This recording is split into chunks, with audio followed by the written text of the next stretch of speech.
I am so sick of Gacha Tribalism. I find myself wanting to engage with fan-made creations of a series to instead find various comments bringing down one game to try and uplift another. Even being a smaller creator, I get plenty of comments on my videos saying I'm a shill, bot, or whatever word you want to throw at me for talking about the games. When there are two cakes in front of us at an all-you-can-eat buffet, you can take a slice from each cake and enjoy them both. There's no rule saying you have to stand by one flavor of cake and act hostile towards those who choose the other one. I want to talk about Gacha Tribalism fatigue.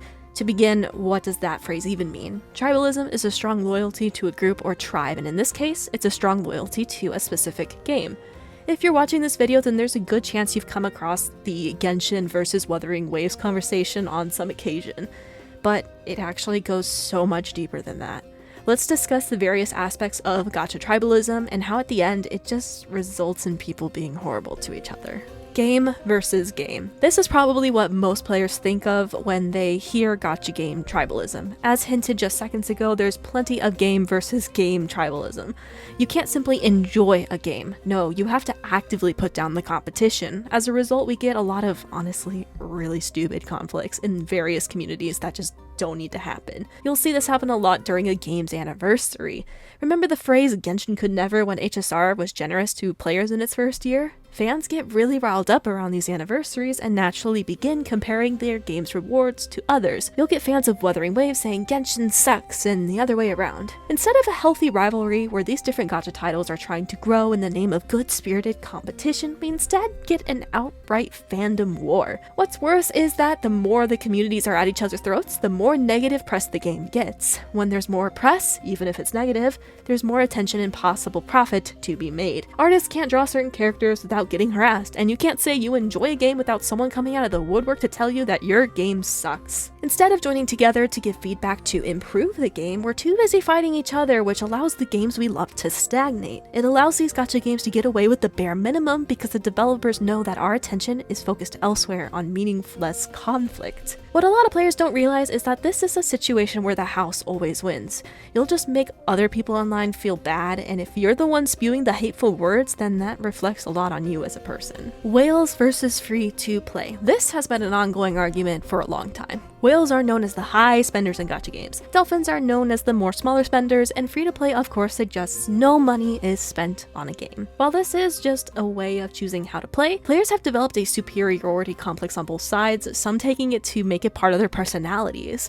Some whales think they are the elite players because their money helps keep the game alive. On the other hand, free-to-play players brag about their units, weapons, etc. without having to spend a dime on the game. This creates an environment where the two end up clashing. Such phrases as like mint picker were coined after a certain free-to-play player crashed out some years ago over not spending on a gacha game. You'll find some whales fully embracing the high levels of spending. Maybe you've heard phrases like I'm keeping the game from end of servicing, or I support the game, etc. You'll often see whales justifying the really difficult endgame modes because they have spent the money on their units to be able to complete it. Stygian Onslaught from Genshin Impact was the focus of such discussion in recent times, as even whales with numerous 5-star copies struggled to complete that level. On the other hand, you have free-to-play players mostly showing their pride.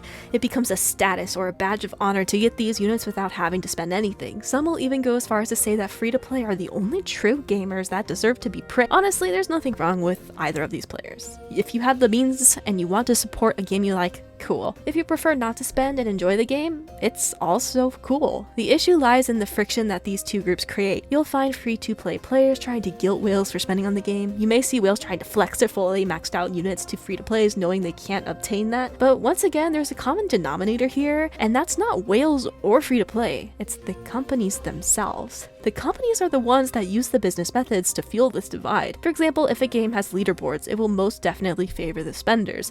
The FOMO or fear of missing out tactics of the battle pass, limited banners, and exclusive deals hit differently depending on what type of player you are. But there's one last thing I want to discuss regarding the whales versus free-to-play debacle, and I think it's rooted in something so much deeper than just spending money on a game. They say that money makes the world go round. And, well, depending on the amount of money you have, there's a real possibility that your quality of life may change. Not all rich people are happy people, but the money gives them access to resources if needed. Those with the money understand that they can get the healthcare if they need. If their car breaks down, they can pay for it, and that they have extra money to spend on a digital gacha game if they want to. Free-to-play players may not have that luxury. They may want to spend on the game they love, but not be able to because money is tight. I think the real deep-rooted issue in this argument is less about who spends the money on a gacha game and more about how money is a constant struggle in our daily lives.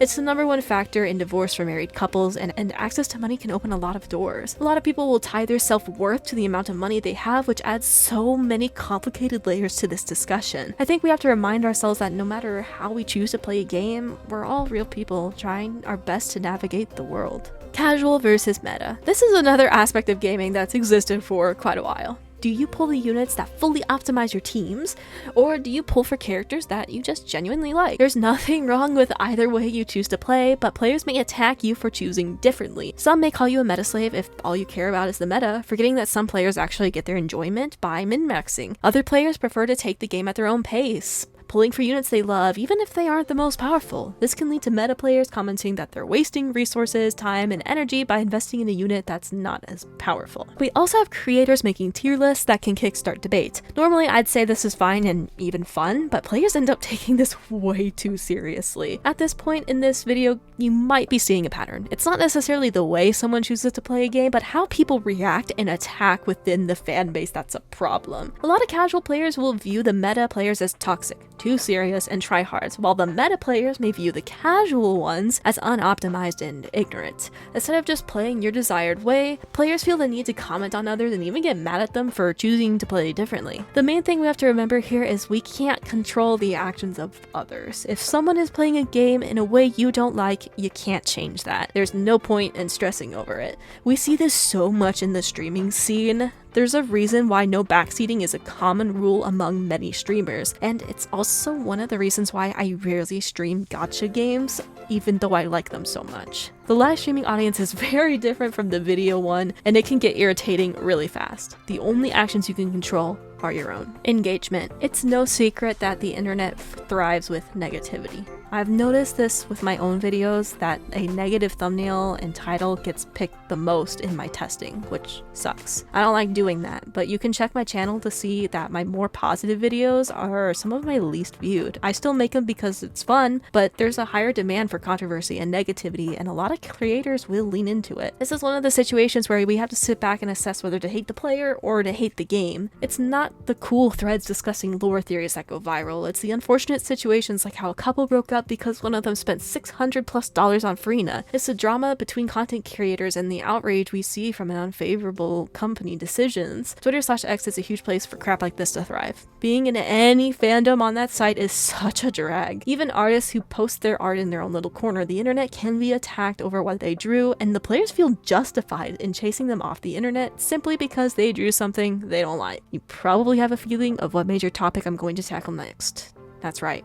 We're opening the can of worms that is shipping. Shipping. Some of you may think that shipping doesn't really feed into gacha tribalism, but I still think it's important to bring up. Toxic shipping and shippers have existed for a very long time. I thought the shipping war in Seraph of the End was bad. This is not new to gacha titles, but I have seen some insane situations as a result of shipping. Really quick, shipping is when you like two fictional characters and think that they would be cute as a couple. Keyword here is fictional. Yet, even so, there's a bunch of players that will jump you if you dare ship a certain character with another that they don't like. For example, during Inazuma's release in version 2, there was a ship that started between the character Ayato and the character Yae Miko. A lot of people didn't like the ship, which is fine, but some took it too far. Some players began to send gore and unsettling imagery through the ship tag on purpose to disturb those who did enjoy it. I can never understand this mentality. Fictional shipping is one of those topics where if you don't like a certain pairing, mute the ship tags. It's not that serious and never will be. More recently, I saw an artist get harassed for drawing Nuvolette and Navia together in an art piece. This should not be happening, and yet players wonder why there's not much genuine, fun fandom content created by players these days. It's because of these jerks who harass people off the internet and discourage others from engaging with the media that they love. I don't care about what someone says over ships because it's fictional.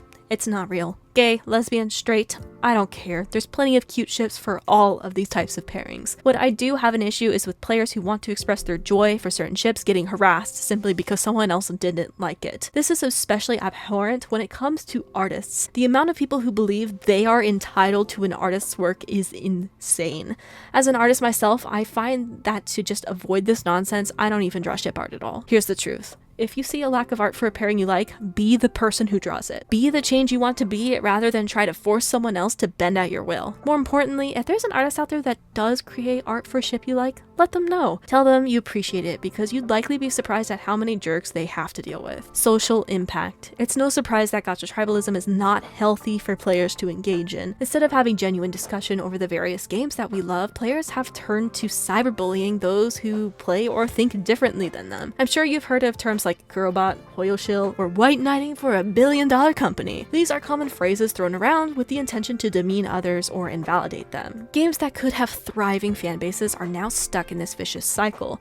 These are players that refuse to participate or interact with the communities attached to these games because of the hate. I know for a fact there's people who are enjoying both Genshin and Wuthering Waves who are standing in the corner watching both communities go at each other's throats. These two gacha games aren't the only ones dealing with this tribalism either, as games like HSR and ZZZ get thrown into the mix sometimes too. And as we discussed throughout the video, tribalism goes so much deeper than just one game versus another. Comparison isn't the issue, but rather how emotional players can get over it. It's actually quite human to compare things, but we have to remember that on the other side of the rude comment you're about to leave, there's a person, a fan, just like you, who plays these games for enjoyment.